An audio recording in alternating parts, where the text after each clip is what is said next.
Hello guys, আজকে আমি মোমো বানাচ্ছি, চিকেন মোমো। তো চিকেনটা বেশ ছোট ছোট কুচি কুচি করে কেটে নেব। আর সবজির মধ্যে পেঁয়াজ, গাজর, বিট, ক্যাপসিকাম আর লঙ্কা কুচি দেবো। তো এইটা আমার চিকেনটা একবার তেলে ভাজা হয়ে গেছে, যাতে কাঁচা জিনিসটা চলে যায়, মানে গন্ধ এটা আসে।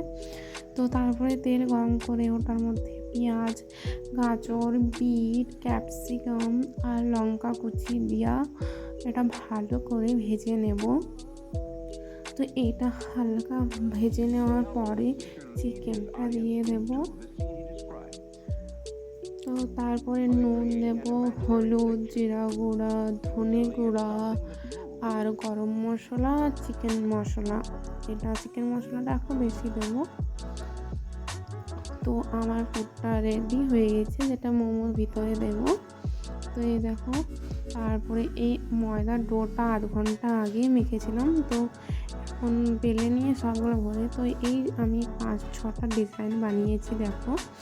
তো আমার মোমোগুলো তো খুবই সুন্দর হয়েছে। তো তোমরা একবার ট্রাই করে দেখো কেমন হয়। তো এটা আমি চাটনিটা বানাইছিলাম।